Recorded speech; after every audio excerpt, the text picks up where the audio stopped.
શું થશે જો કોઈ યોદ્ધા એટલો શક્તિશાળી બની જાય કે દેવતાઓ પણ તેને જોઈને ડરી જાય અને એ જ શક્તિ તેની સૌથી મોટી સજા બની જાય?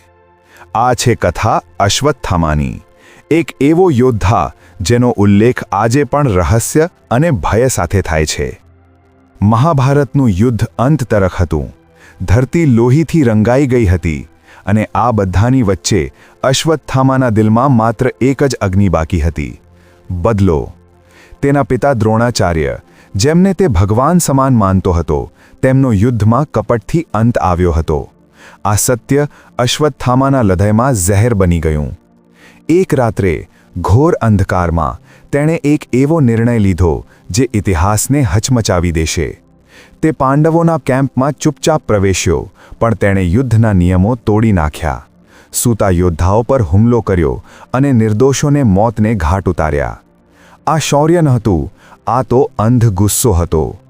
પણ સાચી ભયાનક ઘટના હવે શરૂ થાય છે. જ્યારે પાંડવોને આ વાતની ખબર પડી, ત્યારે અર્જુને અશ્વત્થામાનો સામનો કર્યો. બંને વચ્ચે ભયાનક યુદ્ધ થયું. ધરતી કાંપી ઉઠી અને એ સમયે અશ્વત્થામાએ એક એવું અસ્ત્ર છોડ્યું જેનું નામ સાંભળીને પણ દેવતાઓ કંપી ઉઠે: બ્રહ્માસ્ત્ર. આ કોઈ સામાન્ય હથિયાર નહોતું, આ તો વિનાશનું અંતિમ સ્વરૂપ હતું. જ્યારે બ્રહ્માસ્ત્ર સક્રિય થયું, આકાશ અજવાળાથી ભરાઈ ગયું, હવા ભારે બની ગઈ અને દરેક જીવને લાગ્યું કે હવે અંત નજીક છે. અર્જુન પાસે પણ એ જ શક્તિ હતી. તેણે પણ બ્રહ્માસ્ત્ર છોડ્યું. હવે પરિસ્થિતિ વધુ ભયંકર બની ગઈ. બે બ્રહ્માસ્ત્ર આમને સામને. જો એ ટકરાય તો આખી પૃથ્વી નષ્ટ થઈ જાય. ત્યારે ભગવાન કૃષ્ણ વચ્ચે આવ્યા. તેમણે અર્જુનને પોતાનું અસ્ત્ર પાછું ખેંચવા કહ્યું અને અર્જુને તરત જ આજ્ઞા માની. પણ અશ્વત્થામા, તે પોતાના ગુસ્સામાં એટલો અંધ બની ગયો હતો કે તેને પોતાનું અસ્ત્ર પાછું ખેંચતા આવડતું જ નહોતું. હવે તેના પાસે એક જ રસ્તો હતો અને તેણે એ કર્યો જે સૌથી ખતરનાક હતો. તેણે બ્રહ્માસ્ત્રને વાળી દીધું, એક નિર્દોષ તરફ, ઉત્તરાના ગર્ભમાં રહેલા બાળક તરફ. આ યુદ્ધ નહોતું, આ પાપ હતું. ભગવાન કૃષ્ણ આ બધું જોઈ રહ્યા હતા. તેમણે એ બાળકને બચાવ્યું, જે આગળ જઈને પરીક્ષિત તરીકે જાણીતો બન્યો.